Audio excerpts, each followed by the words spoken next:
오늘 배운 내용을 요약 정리해 보겠습니다. 오늘 배운 내용이 조금 복잡했죠.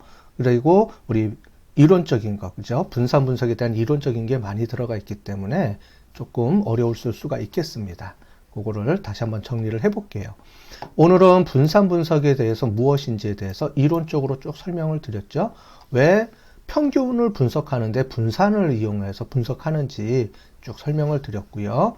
그 다음에 이론 분산 분석에 대해서 특히 설명을 드렸습니다. 특히 이론 분산 분석에서 분산 분석표를 정리 요약하는 방법, 그 다음에 분산 분석표에서 별량이 어떤 의미가 있는지 그런 부분에 대해서 쭉 설명을 드렸어요.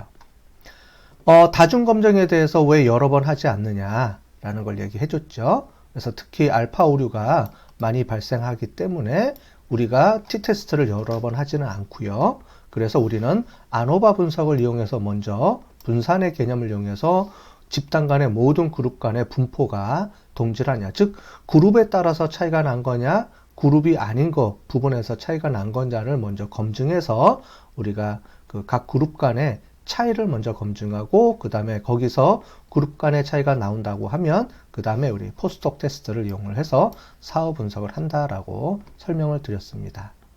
문제 정리에서 매장의 만족도를 우리가 봤는데요. 특히 귀무가설과 영구가설에 대한 차이를 우리가 꼭 알아두셔야 되겠죠. 그래서 귀무가설은 모든 만족도, 모든 그룹의 차이가 만족도가 없다. 그래서 모든 그룹을 다 대상으로 해서 차이가 없다라고 보는 거고요. 영구가설은 모든 그룹이 차이가 없는 게 아니고 어떤 한 그룹이라도 그룹 간에는 차이가 있을 것이다 라는 거죠. 그죠? 요게 중요한 영구가설의 차이입니다. 그래서 그 중에서도 영구가설이 이제 채택이 되면 이 중에 어떤 건지 맞는지를 하기 위해서 우리가 포스트혹 테스트라는 걸 한다 그랬죠? 포스트혹 테스트. 그죠? 요게 중요합니다. 그래서 이렇게 두 번에 걸쳐서 우리가 한다라는 거를 우리가 이해하시면 되겠습니다. 특히 별량의 변동에 대해서 설명드린 것처럼 처리 효과와 그 다음에 그렇지 않은 효과, 그 다음에 이거를 합치면 전체 효과인데 전체 효과를 처리 효과, 요게 그룹 간의 차이에 의해서 나온 효과다라는 거를 우리가 알고 접근하는 거죠. 그래서 이 효과가 더 얼마나 몇 배나 큰지 우리가 보는 거라 그랬습니다. 그래서 요거를 이용해서 분해해서 하는 거다. 그래서 이 표를 정리하면 요런 분산 분석표가 나온다. 특히 이 중에서도 여기 이 두 사이의 값의 비율을 중요하다 그랬죠. 그래서 MSA는 처리 효과, 즉 그룹 간의 차이 때문에 발생한 효과, 그 다음에 그렇지 않은 효과, 이 두 개의 비율이 우리가 F값의 검증 비율, 보통은 2.6, 3, 4 뭐 이렇게 자유도에 따라서, 즉 데이터 개수에 따라서 조금 차이가 나긴 합니다. 그래서 거기에 맞춰가지고 우리가 알아서 SPSS에서 구해주니까 그걸 쓰면 되고요. 그래서 이 F값이 증가한다는 거는 뭐냐면 처리값이 증가한다는 거죠. 왜냐하면 얘가 더 올라간다는 거니까 그룹 간의 처리가 더 크다라는 의미이기 때문에 F값이 커야 됩니다. 그죠? 그 다음에 우리 다정 비교하는 방법에 대해서 쭉 설명을 드렸죠. 그래서 그냥 일반적인 우리가 t-테스트를 하지 않고 피셔라는 분이 만든 LSD 방법도 있고요. 그 다음에 본페로니, 샤페, 튜키 이런 방법들을 쓴다. 이렇게 했습니다. 특히 이제 그 가정 검정에서 보면 우리 사피로 테스트를 이용해서 우리가 정규 분포인지를 검증하고 대신에 정규 분포에 대한 검증은 우리가 뭐라 그랬죠? 정규 분포에 대한 검증은 우리가 모든 그룹을 다 나눠서 분석한다 그랬죠. 그룹과 모든 그룹을 우리가 독자적인 우리가 모그룹으로 우리가 모집단으로 보기 때문에 4개 그룹 모두 다 나눠서 정규 분포가 검증이 돼서 다 형성이 돼야 됩니다. 자, 그렇게 하고 그 다음에 분산의 동질성을 검증을 해서 르벤 테스트를 이용을 해서 그룹 간의 검증을 하고요. 그 다음에 여기서 검증을 해서 OK가 되면 아노바 분산 분석표, 우리가 조금 전에 만들었던 그런 아노바 분석표를 이용을 하고요. 그렇지 않을 경우에는 웰치 테스트를 이용해서 검증한다. 이렇게 되어 있습니다. 그래서 요거는 모수 분산의 동질성이 등분산일 때 이렇게 검사를 하고 그렇지 않으면 이분산 검사를 하고 이런 내용을 우리가 쭉 해봤습니다. 그 다음에 우리 원웨이 아노바를 통해서 이런 우리가 다중비교 나와 있죠. 그래서 다중비교를 하면서 하고요. 그 다음에 이런 다중비교보다는 그룹 그룹을 나눠주는 그런 기법이 뒤에 하나 더 있었죠. 그거를 이용해서 우리가 A그룹, BC그룹 뭐 이런 식으로 해서 그룹 간에 같은 그룹을 묶어서 표현해 주는 방법을 선호한다라는 것까지 오늘 배웠습니다. 자, 그러면 연수 문제를 한번 풀어보도록 하겠습니다. 자, 연수 문제 1번. K대학에서 재학생을 대상으로 교육과정 현황 조사를 했습니다. 우리 지난번에 인디펜던트 샘플 T테스트 할 때 설명을 드렸죠. 그때는 우리가 교원과 재학생 해서 두 개의 그룹 간의 차이를 봤습니다.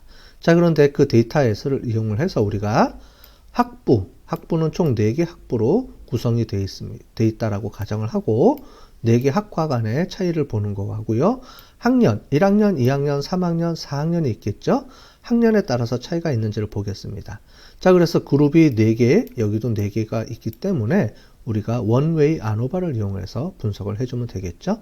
그래서 여기 보시는 요 각각에 따라서 점수가 차이가 있는지를 한번 보도록 하겠습니다. 데이터는 채널 09, 챕터 0902점 교육 역량 분석 데이터가 있습니다. 자, 그러면 이걸 가지고 한번 데이터를 불러 갖고 와서 실습을 해보도록 하겠습니다. 자, 데이터를 불러 갖고 왔는데요. 우리 여기 있는 4가지를 비교해 보도록 하겠습니다. 자, 먼저 분석 들어가시고요. 그 다음에 기술 통계 분석에서 탐색 들어가시고, 먼저 학부에 따라서 한번 보겠습니다. 학부에 따라서 각각의 점수가 차이가 있는지, 그 다음에 학년도 같이 넣어볼게요. 학년도 같이 넣어보고, 도표, 정규성 검정, 그 다음에 엘레멘 테스트까지 한번 보겠습니다. 그 다음에 통계에서 아웃라이어 검증해 보고요. 확인을 눌러볼게요. 자, 그러면 이제 데이터가 분석이 된 결과를 볼 수가 있습니다. 먼저 학부에 따라서 보겠습니다. 학부에 따라서 정규성 검정을 받습니다. 그랬더니 쭉 보니까 학과마다 차이가 좀 있네요. 그런데 정규 분포를 우리가 형성하지 않고 있는 것 같습니다. 상자 도표를 봤더니 다양하게 점수들이 많이 아웃라이어들이 많이 있는 것을 볼 수가 있네요. 그죠? 따라서 이 정규 분포성 검증만 봤을 때는 전체적으로 모수 통계를 분석할 수 없게 돼 있으니까 우리가 비모수로 한번 돌려보도록 하겠습니다. 또 다른 거 한번 볼까요? 자, 그래서 학부에 따라서는 우리가 봤으니까 학년에 따라서 한번 정규성 검증 보겠습니다.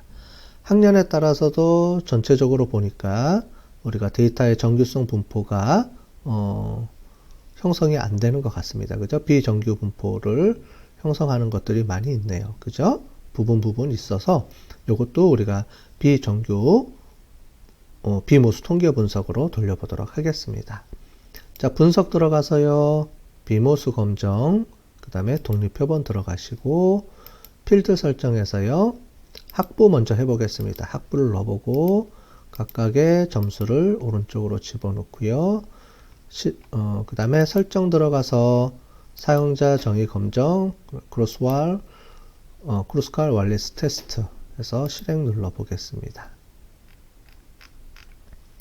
자, 검정을 볼게요. 검정 봤더니 다 차이가 없게 나옵니다. 자, 더블 클릭해서 결과 보니까 큰 차이가 없게 나오네요. 그죠? 그 다음에 여기 보시면 쌍체 비교가 안 나옵니다. 왜냐면 다 차이가 없으니까 쌍체 비교 없죠. 당연히. 그래서 차이가 없다. 그래서 모든 값들은 다 차이가 없다. 이렇게 우리가 볼 수 있겠습니다. 그래서 우리가 학부에 따라서는 차이가 없게 나왔네요. 그죠? 그럼 이번에는 이제 다른 걸 한번 보도록 할게요. 학년에 따라서는 어떻게 나오는지 보겠습니다. 비모수 검정 독립표본, 자, 필드 들어가서요. 이번엔 학부가 아니고 학년에 따라서 차이가 있는지 보겠습니다. 학년에 따라서 실행 버튼 눌러볼게요. 학년에 따라서는 차이가 있네요. 특히 교양 과목하고 비교과 쪽에서 학년에 따른 차이가 있는 걸로 나타났습니다. 자, 더블 클릭해 보고요. 자, 교양 강의가 학년에 따라서 차이가 있는 걸로 나왔는데, 자, 여기 보시면 쌍대 비교로 들어가 볼게요. 자, 그러면 다른 학년들은 거의 유사한데, 보니까 1학년하고 3학년하고는 차이가 많이 나오네요. 그죠? 예. 그래서 1학년보다는 3학년의 점수가 좀 높은 걸로 우리가 알 수가 있습니다. 그래서 3학년의 교양 교과목에 대한 점수 만족도가 좋은데 1학년은 좀 낮네요. 그죠? 그래서 1학년을 중심으로 한 교양 교과목에 대한 편성과 이런 것들이 좀 신경을 써줘야 될 것 같습니다. 자, 그 다음에 비교과 운영에 대한 내용도 보니까 요것도 차이가 나오네요. 요것도 우리 오른쪽에 쌍대 비교로 한번 볼게요. 여기도 보니까 1학년보다는 3학년이 좀 높게 나왔습니다. 그죠? 그래서 1학년에 전반적으로 교양 교과목하고 비교과 쪽에 관련해서 우리가 1학년들이 좀 점수가 좀 낮게 나오는 것 같네요. 그죠? 그 부분을 좀 우리가 고려해서 좀 나중에 우리가 여러 가지 전략이라든가 그쪽으로 좀 필요한 부분들을 좀 채워 넣어야 되겠다라는 거를 이 결과를 보고 우리가 알 수가 있었습니다. 그죠? 자, 이렇게 해서 비모스 검정을 했는데 만약에 모수 통계 분석이라면 어떻게 할 것인지 한번 해보겠습니다. 자, 분석에서 평균 비교, 그 다음에 이론 분산 분석, 그 다음에 확보, 그 다음에 요 값을 집어넣고요. 사후 분석에서 본페로니, 샤페, 듀키, 동칸, 던네 T3 체크. 그 다음에 옵션에서 기술통계, 분산, 동질성, 웰치 이렇게 해주고 계속 버튼 눌러서 확인을 눌러주면 이렇게 나오죠. 분산의 동질성을 보면 위에 세 개 교양은 비모수 통계로 해석을 해줘야 되니까 밑에 와서 웰치 테스트로 봤더니 차이가 없게 나오네요. 모수 통계도 그렇고 비모수 통계도 그렇고 똑같은 결과가 나옵니다. 그죠? 이렇게 거의 똑같이 나오니까요. 요걸 가지고 잘 해석해 주시면 될 것 같습니다. 그죠? 차이가 없다. 이렇게 해석해 줄 수 있고요. 비모수 통계 분석은 아까 전에 본 것처럼 차이가 없다. 이렇게 우리가 나왔으니까 그 부분에 대해서 우리가 이제 결과적으로 해석해 주고 분석 결과에 대한 결과 보고서를 똑같이 정리해서 이렇게 써주면 되겠습니다. 자, 오늘 전반적으로 우리 아노바에 대해서 이론도 많이 배웠고요. 그 다음에 실습하는 것도 배웠습니다. 좀 어려운 부분들이 많이 있었는데요. 오늘 한 것들을 잘 여러분들이 정리를 해 놓으시고요. 다음번에는 아노바에 대한 나머지 부분들에 대한 것도 한번 배워보도록 하겠습니다. 오늘 한 것들 잘 정리해 놓으시고 잘 기억해 두시기 바라겠습니다.